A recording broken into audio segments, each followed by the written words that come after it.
Oh, hi, Mariana.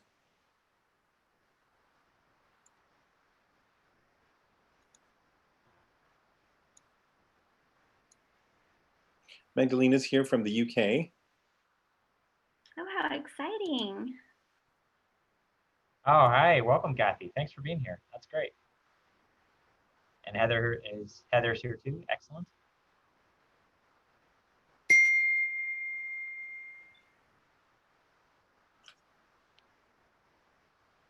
Are you able to see my screen with the Visual Non-Glossary slide right now?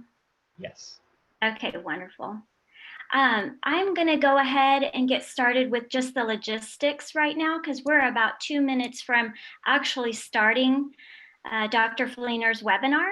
So for those of you that are here a little bit early, I'm going to let you know what to expect with our webinar and kind of the norms of what we do during our webinars, all right? So just to let you know, you're here for the Visual Non-Glossary with Dr. Stephen Fleener, and we technically get started at 4:30, just in a couple of minutes, and we're really excited to be here with Seidlitz Education. We also have John Seidlitz, the CEO and founder of Seidlitz Education, with us, and we're really excited about that. We want to let you know that we are recording this session, and for those of you who have registered, you will get a recording of this session in your email in about 24 to 48 hours. So just be on the lookout for that. Please participate with us live in the chat by navigating to where it says all panelists and attendees so everyone can see what you type and we can all respond to you. If you have any questions, just type them in right there, and either John or I will be able to respond to you. And I see that Dr. Monica Lara, one of our Seidlitz Education consultants, is also here. Perhaps she can also chime in and help to answer some questions. And for any further webinars and information, please feel free to join us on seidlitzeducation.com. If we have any technical difficulties, we'll meet up there as well. So without further ado, I'm going to turn it over now, and I'm going to stop sharing, and I'm going to hand it on over to Stephen and John. Absolutely. Well, good evening, everybody, or afternoon or morning, wherever you may be. It's good to see you. And I have the distinct pleasure of introducing Stephen Fleener. Some of you might already know Dr. Fleener and have been familiar with his work. I first became familiar with him through Monica, when she kept telling me, you have to go see Dr. Fleener, you have to go see Dr. Fleener. There's this guy I'm working with, he's at a school in Edgewood, which is a Title I school in San Antonio. And I never got to go see Dr. Fleener in his classroom. But when I did see Dr. Fleener was when he came to present at a conference, and he presented the data on how he had, how his students, his English learners and his low-income students had improved on relative to the general population. I don't want to get into the weeds of the data, sorry. But basically, he did a really great job teaching kids who are marginalized students. And so he eventually, we kind of twisted his arm and coaxed him and bribed him, and he came to join us here at Seidlitz Education. And since then, he has he co-authored the book Teaching Science to English Language Learners with Tina Bean, which is an amazing resource if you haven't seen it yet. And he also has put together this amazing resource. I don't want to spoil it because he's going to do the introduction, but when he first talked to me about the idea and I saw one of them, I was just like, yes, yes, yes, do this. This is amazing. This is going to help so much.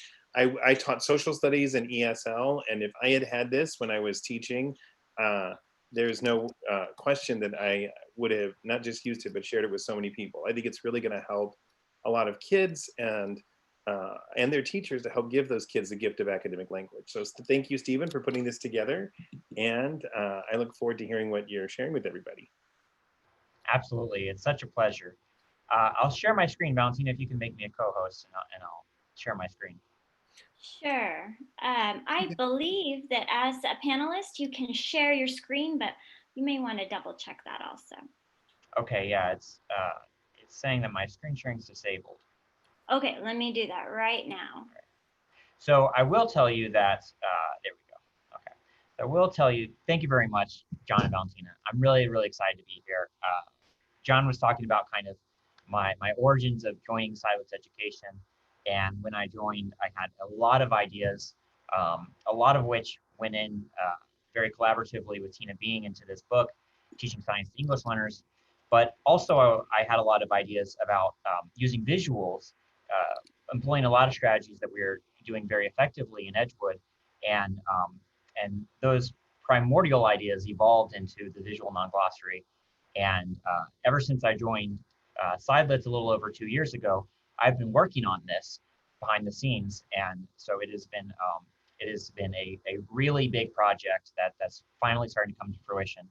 So I'm really excited to be introducing this to you. I want to tell you, I'll show you what it actually is and why it's beneficial.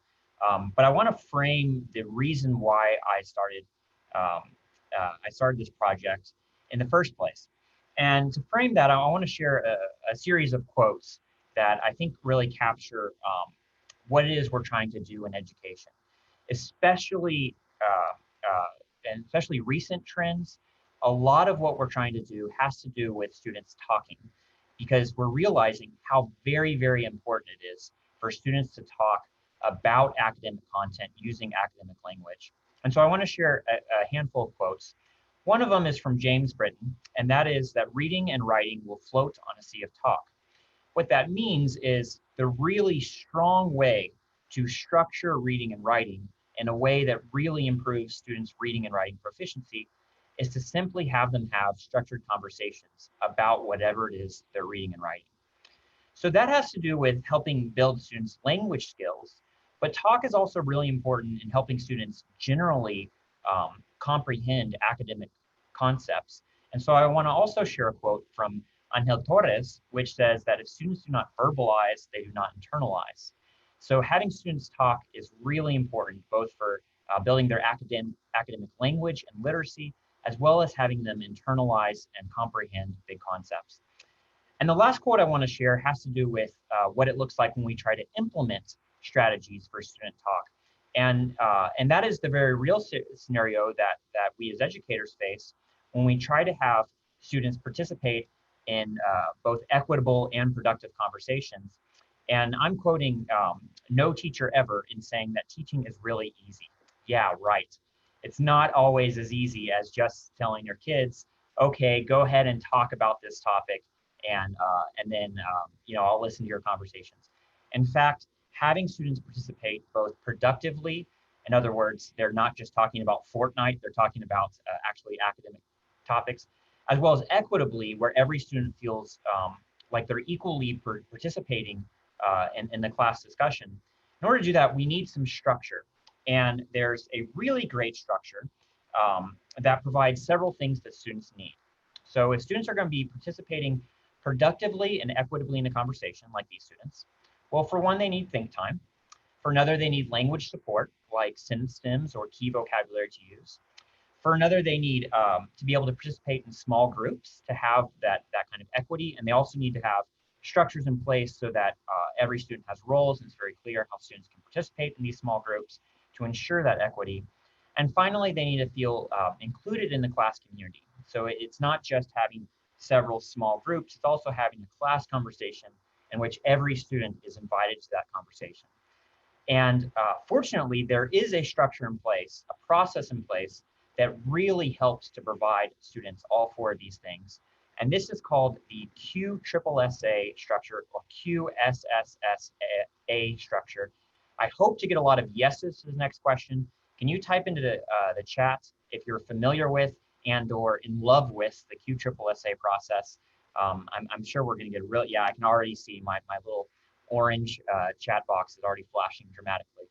So the QSSSA process is a really brilliant process at providing students the support they need. But if we look at this picture, we can see that these students are having a really productive and equitable conversation. And that's because they have these supports from QSSSA, but they also have something else. Take a look at this picture and see if you can notice the thing that these students also have in addition to QSSSA. You're probably looking at it right now. You're probably looking at this visual that they have, because this visual serves as a really, really strong anchor of their conversation. But importantly, this is an example of a structured visual. And a structured visual is a word that I've started to use to refer to a very specific kind of visual. Don't get me wrong, I'm a huge advocate for visuals, and visuals in great abundance of all different varieties are only going to be super beneficial to our students. But it's really important to consider using visuals that are structured visuals. And to tell you what I mean by a structured visual, I'm going to show you an example and a non-example. I'm first going to show you an example of an unstructured visual. So this is an example of an unstructured visual of the word photosynthesis. I went to pixabay.com, I typed in photosynthesis, and this image appeared. And if I presented this image to students, and I said, this image represents photosynthesis, so will you please tell me what the word photosynthesis means? Then I'd get a variety of responses. A student might say, the word photosynthesis means a plant, or a student might say, the word photosynthesis means when it is sunny outside, or a student might say, the word photosynthesis means when a plant grows tall. And all of these things are tangentially related to photosynthesis, but none of them really capture what it actually means, the process of photosynthesis. And let's be honest, if I showed this picture to students and I said, what does the word photosynthesis mean? I might get some students who respond, the word photosynthesis means a biochemical process of energy conversion from solar energy to chemical energy by which carbon dioxide is converted into oxygen, something like that. Now, that's a response that is a correct response, but it's not drawn from the visual itself. And in fact, that brings up a lot of equity issues that we'll talk about later on. If the true meaning of the word photosynthesis can only be accessed by students who have a lot of background exposure to that word, then this visual is not supporting our students to be able to equitably access the meaning of that word. So this is an unstructured visual. Let me show you an example of a structured visual. This is a structured visual of the exact same word, photosynthesis. If I showed this visual to students and I asked them, what does the word photosynthesis mean? I would get a lot of different responses. Some students might say, the word photosynthesis means when the sun gives energy to a plant. Or other students might say, photosynthesis means when carbon dioxide becomes oxygen. Or a student might say, photosynthesis means when solar energy and carbon dioxide go into a plant and oxygen comes out. Now, what's really important about all of these responses is they all have a great deal of meaning behind them in capturing what it is that photosynthesis does and how photosynthesis is related to other key terms in the science academic language. But most importantly, when the students are using the structured visual and they're finishing the sentence and the word photosynthesis means, they're using the word photosynthesis and they're also using a whole lot of vocabulary words in context. So a structured visual in itself is a great way of really building a lot of comprehension, as well as having students think critically and describe relationships between words. So just to summarize, the difference between a structured visual and an unstructured visual are arrows and symbols that represent relationships, as well as labeled vocabulary words. So this can be really beneficial for students to help them infer meaning about what words mean and think critically about the concepts behind words. It can also be really important for helping students to describe relationships between words, because we all know that a language is not just a list of vocabulary words. And the science language, for example, is not just a list of science vocabulary words. A language is also all of the interactions and connections between those words. So students being able to describe relationships between words is really powerful, as well as I just illustrated, they're able to use vocabulary in different contexts, and they're able to engage equitably in instruction. If a student has never heard of the word photosynthesis before, they can still take a look at this visual and they can still start to infer meaning about what photosynthesis means and how it's related to other processes. So that is what a structured visual is. The problem with structured visuals is they can often be very difficult to find. And I discovered this early on when I started to go to Google Images and search for images, looking for structured visuals. And fossil is an example. If I type in the word fossil into Google Images, these are the results that come up. And you can already start to spot a couple problems. One is there are some misleading words or misleading visuals. This is a fossil, but it's not the fossil I'm trying to teach to my students. I typed in the word impact the other day, and there's a bunch of movie posters for this Morgan Freeman movie. And that's not what I'm trying to teach my students either. But also, these visuals are not structured visuals. They're great examples, and we should be sharing these kinds of unstructured visuals with our students. But if all we show are these visuals to our students, then our students are not able to infer meaning about what a fossil is, or how it's formed, or what its relationship is to the process and evidence for evolution, all these things that are really important for students to understand about fossils. So that's why I set out to make the Visual Non-Glossary. The Visual Non-Glossary is essentially a compendium of these structured visuals. And here's an example of the word fossil. You can see that there's symbols and arrows and labeled vocabulary that help students start to infer how a fossil is formed and what its relationship is to other scientific processes, as well as how this ties into the bigger picture of evolution and gradual change and that kind of thing. So I want to go ahead and show you the Visual Non-Glossary. It is a website, and you can go to it right now. It's www.thevisualnonglossary.com. And I'm going to show you my browser here with this website open. And Valentina and John, you can see this website, can't you? Okay, excellent. All right, so the website has a whole lot on it. The big part of the website is a list of visuals. I've been working on this for about 2 years now. There's a little over 1,000 vocabulary words, kindergarten through 12th grade, in science, and I've built for a little over 600 of those words. I've built a structured visual and guiding questions to help students navigate those structured visuals. And I'll show you those in a minute. The website has a whole lot on it. And I first want to show you the features of the website that are publicly accessible and that you can see anytime. If you go to the word list, I've got 5th through 8th grade and then also biology. And if you look at any grade level, you will see a word list for all of the vocabulary words or the biggest vocabulary words that I was able to find for that grade level. And there's a lot of information for each word on this website.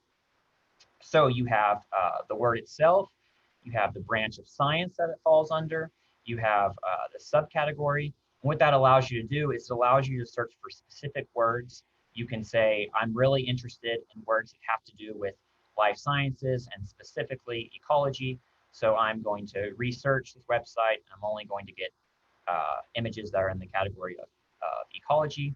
And there's also standards information. So I've aligned all these words to the TEKS standards if you're in Texas, or the NGSS standards if you're in any state that serves that uses the NGSS standards. And not only is the standard defined for where it appears in that grade level, but also the vertical alignment is shown. So you can see where it appears in previous grade levels and then in future grade levels, again for the TEKS and as well as the NGSS standards. And you can search for this. So if I want to search specifically for vocabulary words that have to do with this TEKS 6.12e, then I can see these words appear specific to the standard or something like that. So this is all publicly accessible. The other part of this website that's publicly accessible are sample images. I've got a lot of sample images that have the structured visual itself, as well as guiding questions. And then I also have key strategies that help promote accountable discussion, because half of the picture is, or half the story here is providing students these visuals and these questions. The other half of the story is structuring the conversations around these visuals and questions. So I put in some strategies in this website. I'm going to be regularly updating it. So I encourage you to go back to the website.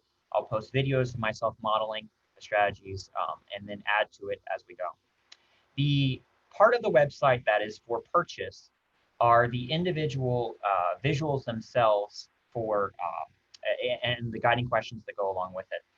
And I will go into more detail about how these guiding questions are formed. They're formed very deliberately and very explicitly in their in their purpose. But I want to just point out that all the guiding questions come with sentence stems that have the students use that keyword in context. So if the word is asteroid, in every single sentence stem, the student is going to be using the word asteroid. Because what we want is we want to give our students lots of opportunities to practice using this word over and over again throughout a lesson cycle.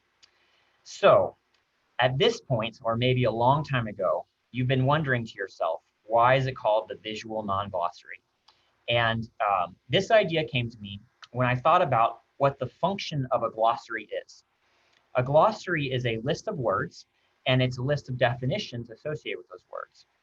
The problem with the glossary is that it's written by people who already have a very clear conceptual understanding of what the word means. And our students, by their very nature of being students in our classes, are still forming that conceptualization. They're still learning what this word means. So instead of giving students definitions, we give them a structured visual, and they form their own meaning in the context of their own perspectives and their own experience. And that's why it's called a non-glossary that's based on visuals. So that's why I named it the Visual Non-Glossary. And I want to share with you the Visual Non-Glossary in action. And I want to share with you how this works using the word canyon. The word canyon, again, I went on Pixabay, I searched for the word canyon. I got a beautiful example of a canyon. This is an unstructured visual. It definitely should be displayed to students, but I'm arguing that it should not be the only thing shown to students when we're talking about canyons. We should also show them a structured visual, because again, in this visual, there's no information about how a canyon forms or how that canyon formation has to do with other geological processes, or even how to determine the age of a canyon. All these things that students need to understand that are underlying the word canyon. So I used one of my structured visuals from the Visual Non-Glossary of canyon, and I had myself a structured conversation with two students. These two students, full disclosure, they're not my students. They're actually my very adorable niece and nephew, Aiden and Larissa Villalobos. And they were very gracious in agreeing to be my volunteers in this class. So I'll present one little caveat here, and that is to say, I'm modeling working with a small group of just two students, but I'm structuring this conversation for the students so they can use this structured visual to understand this word canyon. And this is actually, I'm only going to play about 1.5 minutes of this video. It's a total of 13 minutes. And in this video that's on YouTube, I actually go through 4 structured conversations using these these structured visuals. And so this link is going to stay down here at the bottom of the screen. And if Valentine, if you can add that to the chat as well. But let me show you what a structured conversation looks like with Aiden and Larissa over this word canyon. All right, first thing, let me just make sure. Okay. Can you guys say out loud this word, canyon? Canyon. Perfect. Excellent. All right. So I want you to look at this picture.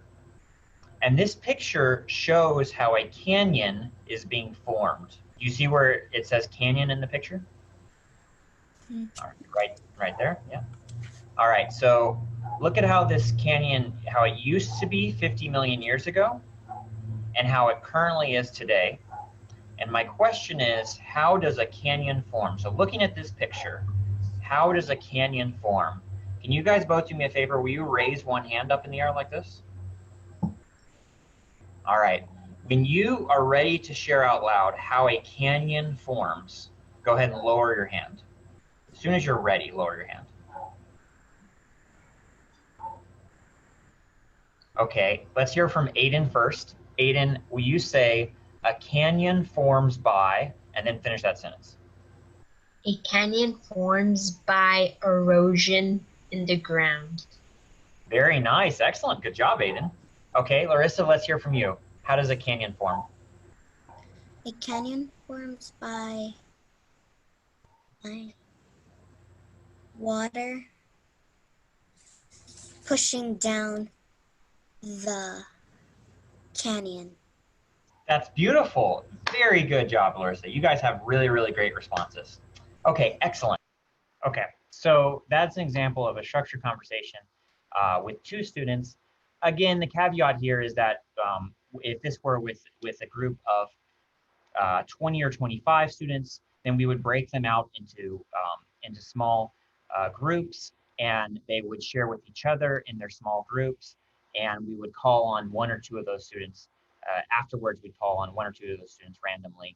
Um, and if you're wondering to yourself, how might I use this in a virtual environment? Well, let me tell you, for one, all these images are completely digital images. So you just right click and copy them or save them. And then you can put them into a PowerPoint or a Google slide or any kind of learning management system.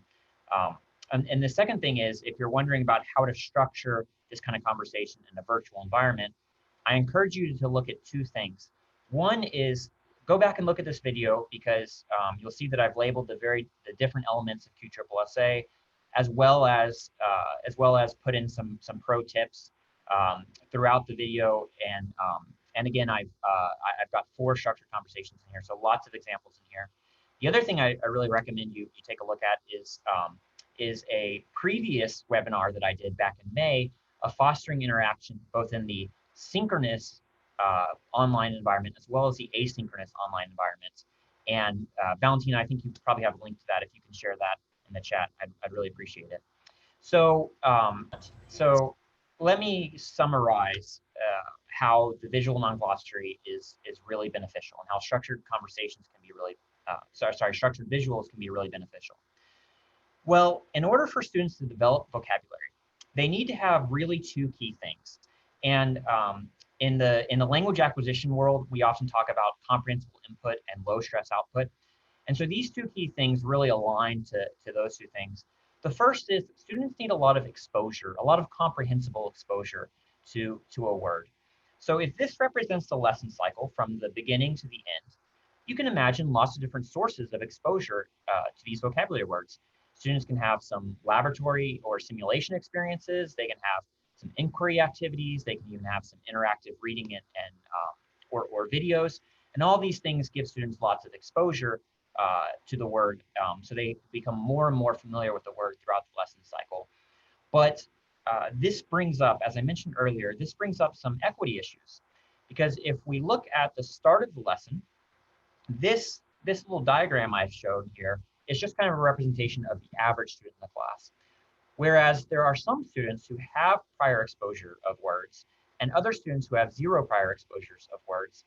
And if we do not do anything to help address the background knowledge that the students have of this word at the very beginning of the lesson, then the equity gap might only grow over time as students who already have prior exposure get more and more proficiency with that word over time. Not to mention, there are also students who come in with a whole lot of prior exposure. And if we're not challenging them to think about the word in really deep levels, then they might not have any growth and proficiency of the word over the course of the lesson. So they might actually have a poor learning experience. So what the visual non-glossary does is it allows teachers to give to their students at the very beginning of the lesson to provide a lot of initial exposure.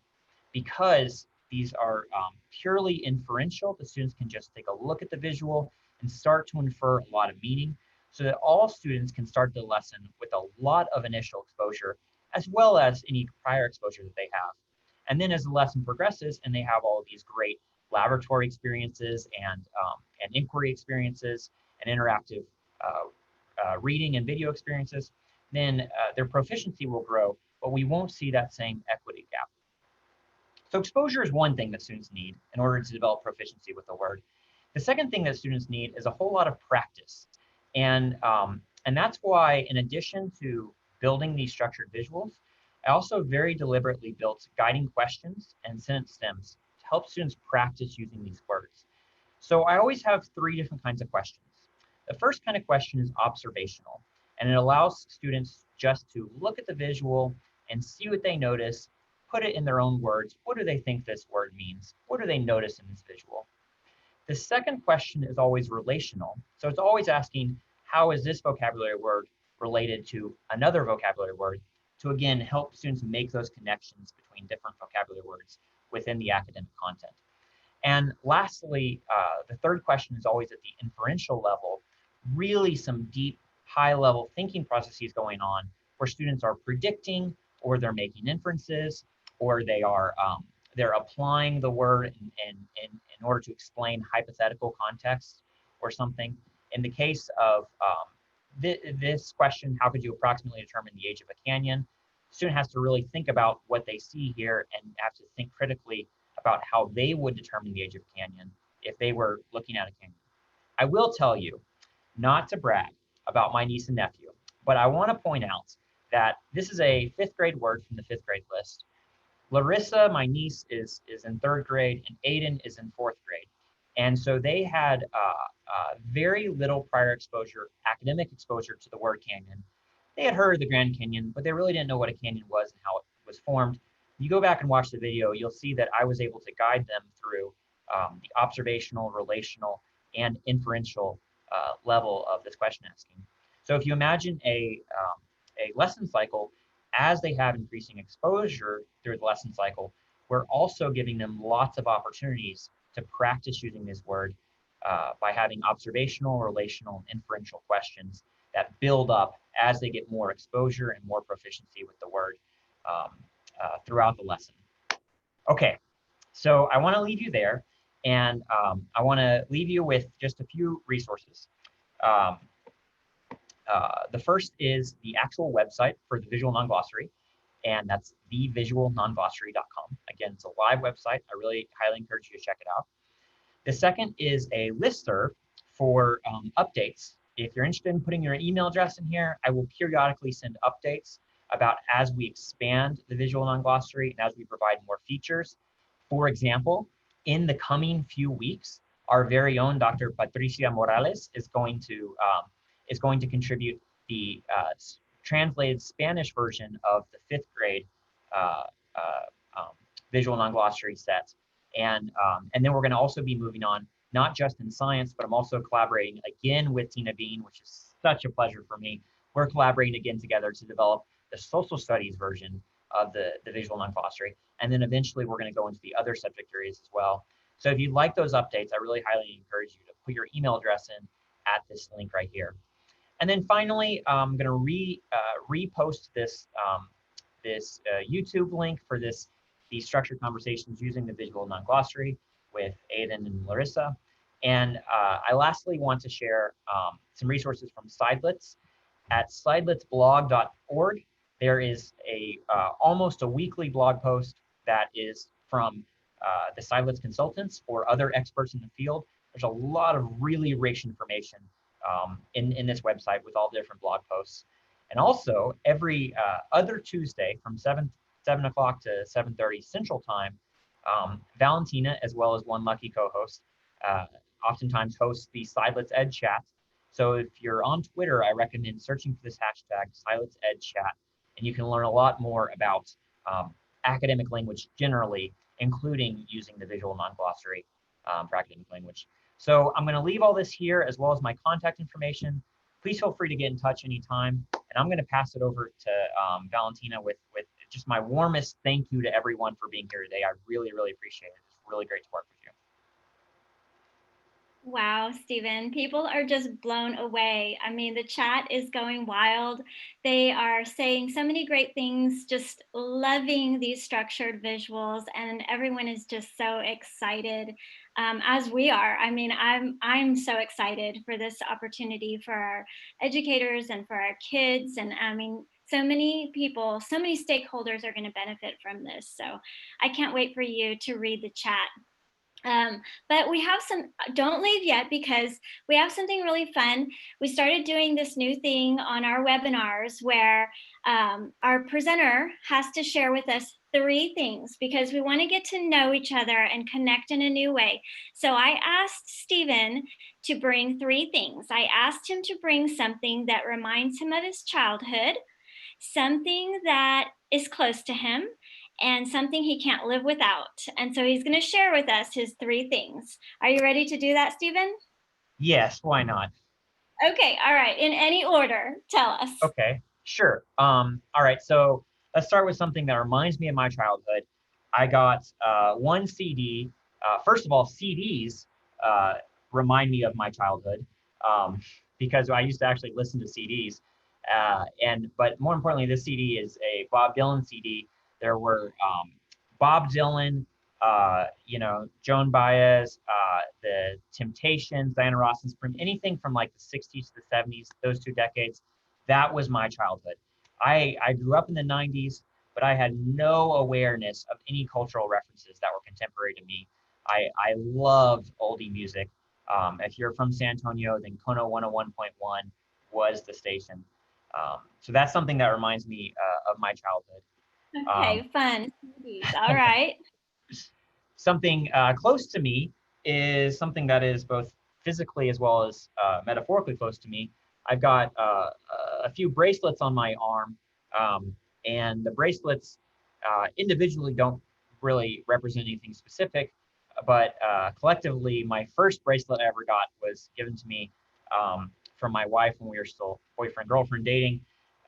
And the reason why they're so close to me is because they remind me to think about this little Post-it note I have on my desk that sets my daily intentions of being present and being grateful and expressing that to all the people that I love. So this is just a daily reminder for me as a really personal reminder. And the last thing is something I can't live without, right? Yes. Okay. So something I can't live without, I did not bring it to show you because it's in the fridge and I want to keep it cold. And that is Okay. half and half. I know a lot of people answer coffee is something they can't live without, but it's more specific than that. I have to have coffee with ample half and half.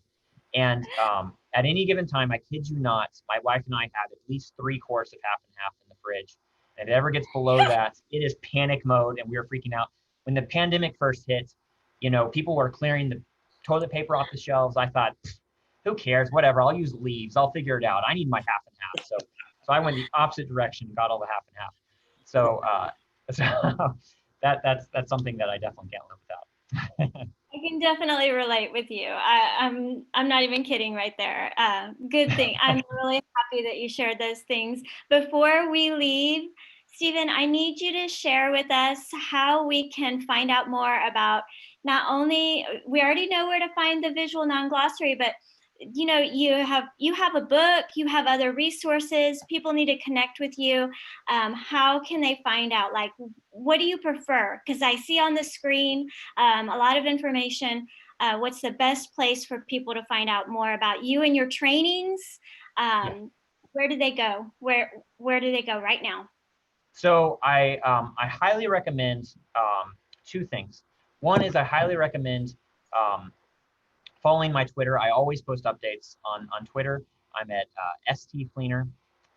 That's where you can find a lot of new information about what I'm doing, including updates on the Visual Non-Glossary. But if you want any updates specific on the Visual Non-Glossary, I really highly encourage you to join this listserv right here and put your information on there. And again, always going to silenceenducation.com is a really great resource to find out what's going on in my world, as well as the world of all of us in academic language. That's awesome. Well, thank you so much, Stephen, for your time and for sharing with all of us. Everyone is super excited and we just can't wait to get our hands on all of this. So thank you. And thank you all for joining us, and continue to tweet and share and just connect with us on Sidelets Education. We'll see you next time. Thank you, everyone. Great. Thank you so much. Bye, guys. Bye-bye.